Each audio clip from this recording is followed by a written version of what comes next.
Hello and welcome to another episode of Scott Reads Comics. Today we've got a great dollar find right from the dollar bins of Ides Comics in downtown Pittsburgh. Iron Fist number 10, published in 1976 by Marvel Comics. Our cover says it all. Kung fu action in the mighty Marvel manner. Can't let that murderer escape. Fire! No, you'll hit Colleen. Wanted, Iron Fist. Kung Fu Killer. So we've got a great, looks like Dave Cockrum cover here. And we have interiors from the amazing John Byrne and Dan Adkins. This is a Chris Claremont story, so strap in for a lot of word balloons. And we have colors by Bonnie Wilford. The letterer's credits I cannot find because they're sort of hidden here in the in this cool newspaper headline that's sort of stylized behind Iron Fist. What a splash page. We have, hold it, Iron Fist. Make a move and you're one dead superhero. So our title is Kung Fu Killer. And Archie Goodwin is our editor, by the way, too. Love how they wove the creative team behind this issue into this Daily Bugle headline. Is Spider-Man involved? Editorial by J. Jonah Jameson. Pretty awesome. Now face the wall, Buster. Spread your arms and legs and lean forward on your fingertips. Move it, hero, before my scattergun saves the city the expense of your trial. Ease off, Charlie. He ain't John Dillinger, you know. Careful, young dragon, Iron Fist thinks. You'll only have one chance at this, and once you start, you'll have to go all the way, no matter who it hurts. So here Iron Fist picks up this brick and hurls it into the police cruiser's headlights. This young cop still decides to shoot at him, and Iron Fist, in a style done by Burns and Adkins here that we're going to see throughout this issue, moves at incredible speed. I love how they have the sort of faded images of Iron Fist to show the speed at which he's moving, and you can see it here too with his arm as he hurls the brick. He stuns both policemen and then makes a run for it. I only wish it didn't have to be this way. If only I could explain, but I can't. I can only run like the hunted criminal the police think I am. You got some nice moves, fella. But nice moves ain't worth a hoot against two 12-gauge barrels of buckshot. No! His partner turns the gun away just in time. You crazy or something, rookie? What'd they teach you at the academy anyway? Those are their apartments up there, with people living in them. You start blasting with this cannon of yours, and you're as likely to kill some of them as Iron Fist. Now shag your butt back to the car, radio for assistance. And don't look so downcast, Charlie. We'll get him eventually. Hunted again. For murder again. It had begun just a few hours ago. And this is a flashback to last issue. Chaka, about to strike. Must strike first or die. So here we have... again, a continuance of our flashback. The police had found you on the roof, and they had drawn the obvious conclusion. Away from the body, pal. Nice and easy. Please, I can explain. I'm sure you can. Check the body, Frank. See if the guy's still alive. You know, I'm darned if his face doesn't look familiar. His name is Chaka, leader of the Golden Tigers gang. He tried to kill me. Bull. This guy's Bill Howe, a lawyer on D.A. Tower's staff, as honest as a man as they come. And you've near killed him. It was a mistake. The fight was what Misty Knight would call a frame-up. A pity you realized it too late. The pieces of this puzzle are finally beginning to fall into place. Chaka poisons me, then tells me I'll have to fight him for the antidote. But instead, he sends a man disguised as him. This man, Bill Howe. Which means my instincts were right after all. This man's deeper voice, rougher martial arts technique, all pointed to a man playing the role of Chaka rather than a gang lord himself. And we have an editor's note here. A background report on this incident was filed last issue, Joe and Archie. So they're continuing the whole Daily Bugle thing. All in all, Chaka laid a very neat little trap, and like a novice, I fell into it. That had been last night. According to this morning's newspaper, the man I fought died on the way to the hospital. and it seems the police have wasted no time in organizing their dragnet. The problem is, the thunderstorm won't shield me forever. The real problem is that I'm innocent and can't prove it. So Iron Fist realizes that his only option is to give himself up and wind up in jail or somehow try to clear his name and stay free. So that's what he's going to do. There's nothing I can do about that now, or ever, short of assassinating everyone who knows my secret. So here he's basically lamenting that he doesn't really have a secret identity, so he can't retreat into the guise of Danny Rand. I'll just have to deal with it as best as lightning glinting on something, a gun barrel? The policeman on the other roof, he must have seen me and cut ahead to stage an ambush. Well, not tonight, my friend. Ki-ai, rack. So he throws a kick, but then off panel someone says, Iron Fist, don't. Huh? Misty? So it's Misty Knight. That's right, Hotshot. The lady private cop who was dumb enough to figure that you were in bad trouble, that you might need some help for once. Her help. Put bluntly, old mind mate, the lady who was dumb enough to figure you were innocent. And here he gets struck from behind by Colleen. And the partner who was dumb enough to agree with her. Colleen, listen to me. I am innocent. Tell me another one, Danny boy. If Misty hadn't rolled with your kick at the last instant, you'd have taken her head off. And if that's how you're treating your friends these days, I hate to see what's left of your enemies. You're wrong, Colleen. Terribly wrong. And here Misty says, let her go, Danny. Colleen and I owe you our lives twice over, but if you hurt her, so help me, Will both of you listen to me? I don't want to hurt anyone because I am innocent. Just hear me out. That's all I ask. And if you still don't believe me when I'm done, then I'll turn myself in. Let me go, Danny, and it's a deal. Okay, here's what I found out today in between ducking police cars. The man I'm supposed to have murdered, Bill Howe, was Chaka's brother. It seems the Golden Tigers captured him a few days ago while he was scouting their headquarters. Chaka's plan was simplicity itself. Bill Howe would kill me and then go to prison for the crime, or I would kill him with the same result. Either way, Chaka wins. The fact remains that you killed someone. Does it really matter who? Misty, my Iron Fist wasn't what killed him. How can you say that? The police report said you'd slammed him back into a chimney. Bill Howe never hit the chimney. Something else stopped him. Something that left a $50 bruise at the base of his skull that I just discovered as the police arrived. A bruise that matches the one on Misty's head. A souvenir. So Jaren Hogarth told me of Chaka's triple irons. Yeah, your story's beginning to hang together. I'll give it that. Maybe because I wanted to. I don't know. So I was going to show you a picture of Chaka's triple irons that they're talking about. He was a villain in issue number 9 and the sort of driving force behind what's going on in this issue, but we'll see him soon enough. Great shots here in these two large panels of the New York City skyline as they talk and debate on this rooftop in the rain. Dan Adkins, nice inker for John Byrne in this early Byrne period. This is early Byrne Marvel. He's just sort of cutting his teeth and getting into the bulk of the work he's going to be doing moving forward on X-Men and Marvel Team Up. And it's good-looking stuff in this Iron Fist run. But you're a long way from proving it in a court of law, especially when the only witness who can clear you is the man who framed you in the first place. Face it, Hotshot, Chaka's got you cold. He doesn't have to lift a finger to finish you now.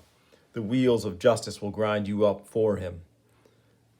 Maybe so, Misty, but before I'm finished, I'm going to put Chaka and his whole gang out of commission for good. I'm going to pull him out of his hole and make him come after me. And then I'm going to make him pay for Bill Howe and all the other people he's hurt. So the rest of this page and this next page with this incredible full page shot here of Iron Fist, another great montage sequence of him taking apart Chaka's gang and doing it in sort of his own style. It's a declaration of war, pure and simple.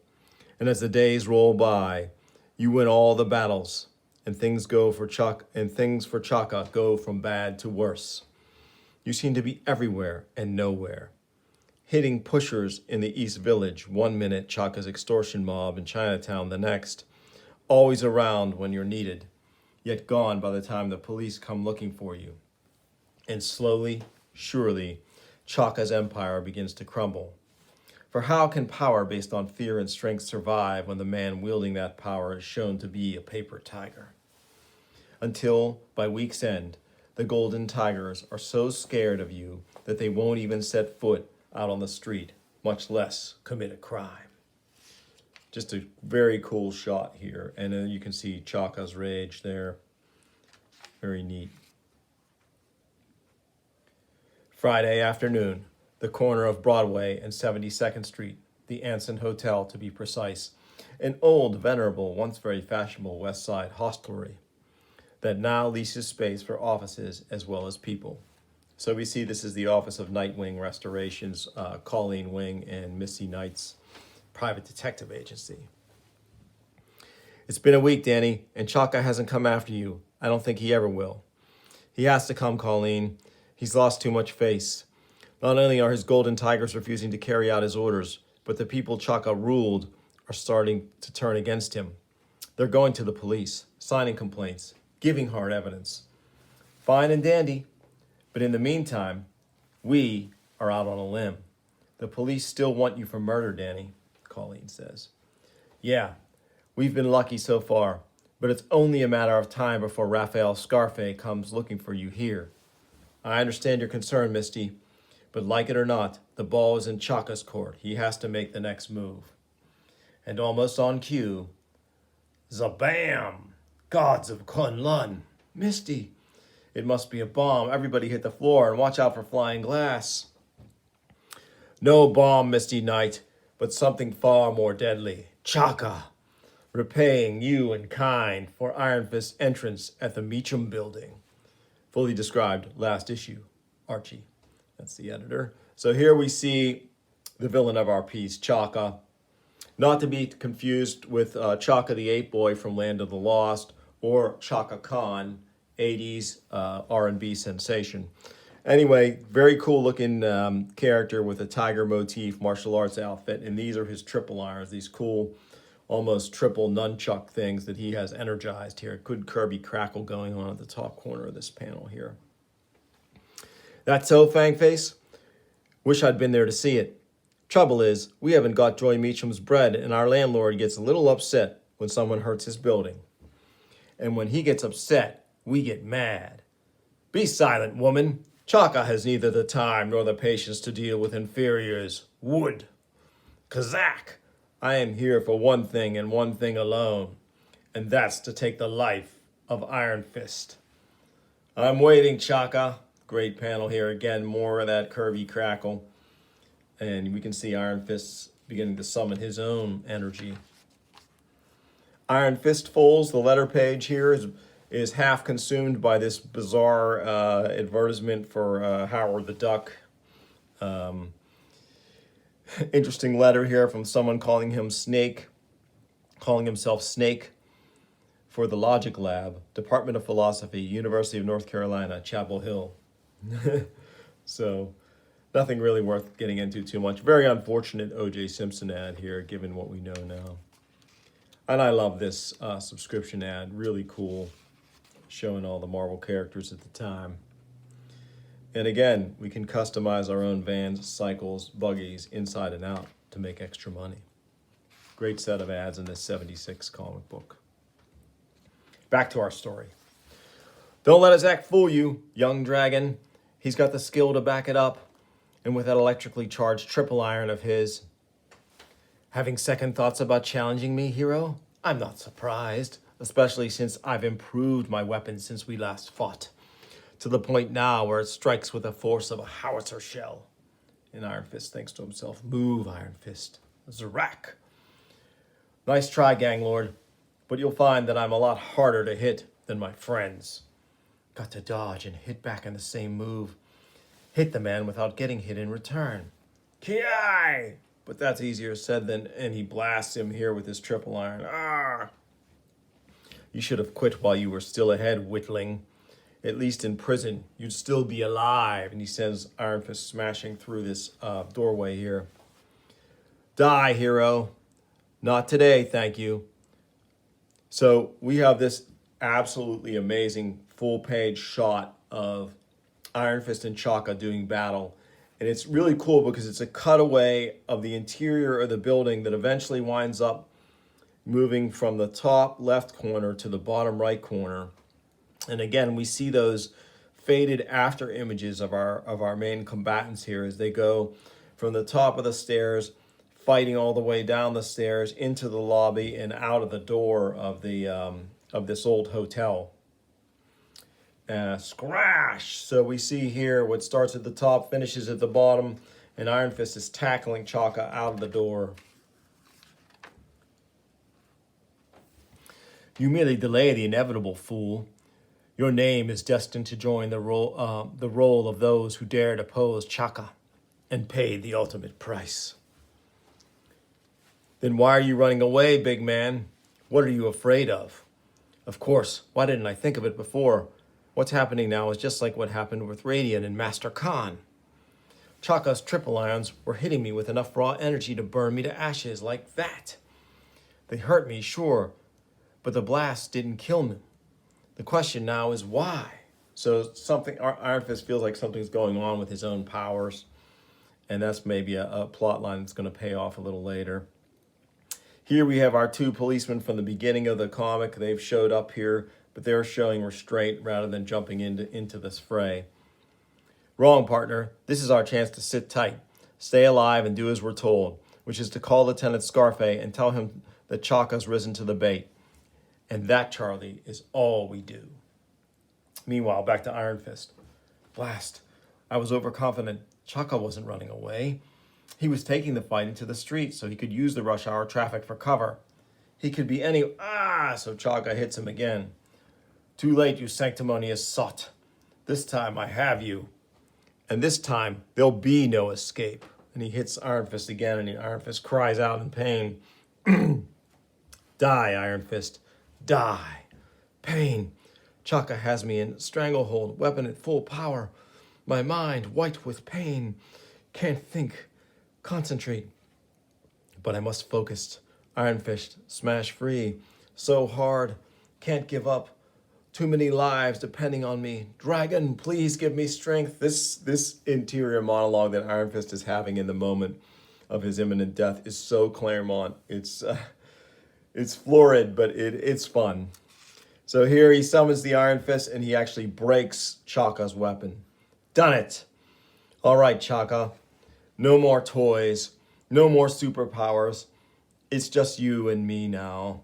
We're going to fight this duel the way it should have been fought from the beginning. Man to man. Great panel here showing the intensity of Iron Fist's expression underneath his mask. Very cool work from Byrne and Atkins. Oh, awesome Hostess ad with Spider-Man and The Fly. This is an early version of The Fly. I think maybe before he even debuted as a regular character in the Spider-Man comic. He may have shown up here first. Very cool. Looks like it might be Ross Andrew. Not sure, though. And along the way, I'm going to settle some of your outstanding accounts, gang lord. I'm going to make you pay for all the innocent people you've hurt over the years. All the lives you've corrupted and destroyed. The brother you sent to his death. Wham! So here he gives him an incredible punch. Meanwhile, Scarface on scene. Lieutenant Iron Fist killing him. After all he's been through, and what Chaka did to Nightwing Restorations, I'm not surprised. Cordon off the block, Reese. I'll try to handle Iron Fist. Good luck, Lieutenant Scarfe. And this last is for Colleen Wing and Misty Knight. Some friends you'd better pray are only stunned. The police are all over, Chaka. The police are here, Chaka. It's all over for you. So tell them the truth. Tell them what really happened on that rooftop. Tell them who killed Bill Howe. Why, You did, Iron Fist, and I'll swear to that with my dying breath. Then you'd be swearing to a lie, brother. But I forget, you are very good at that. William, you're alive? But how? I don't understand. The newspapers. So Iron Fist's also confused by this reveal at the end. Printed the truth as they were told it by Lieutenant Scarfe, a truth that kept me safe, while I told the police everything I knew about the Golden Tigers. Your hypnosis backfired, Chaka. It not only restored all my martial arts training and skill, but my instincts as well. I heard your whirling triple irons the instant before they hit, and managed to twist my head just enough so that a killing blow only stunned me. By the time I regained consciousness, Iron Fist was already hard at work trying to draw you into the open. Lieutenant Scarfe decided to use Iron Fist as bait, without his knowledge, figuring it was better to risk a superhero's life than a policeman's. Thanks a lot, Iron Fist says, but at least we won. The battle, yes, we've broken Chaka and his Golden Tigers, but tomorrow there will be another gang and another Chaka to lead them, and the whole rotten cycle will have begun again, with nothing changed except the names. Oh sure, we may have won this battle, Iron Fist, but the war goes on forever. So we end on kind of a somber note here. Next issue, the return of the Wrecking Crew, plus the most unexpected guest stars of all, be here. This next issue with the Wrecking Crew might be my single favorite issue of Iron Fist besides number 14, which is the first Sabretooth. Love to get a copy of that to read on the show. I do have the Epic Collection, but on this show, I like to read the comics themselves and not the collections. I like to avoid reading collections wherever possible, simply because you can't really spread them out like you can a comic on the table like this when you're doing a read-along. So probably won't go that route. I'll probably try to locate either a reprint or some beat-up copy like I did of this one. And this one I found at Eyes. It was $1, and you can see that it's obviously very battered, but a great reader. Will go into my stack of readers because I'll come back and look at this one again. The story is pretty involved, pretty tied into the previous issue's continuity, but the action is unmistakably awesome and very cool. Great burn run on Iron Fist. This was sort of the middle of it. Went till number 15. But this has been my reading through of Iron Fist number 10. Hope you enjoyed it. If you did, like and subscribe. And I'll bring you more soon on Scott Reads Comics. Thanks for watching.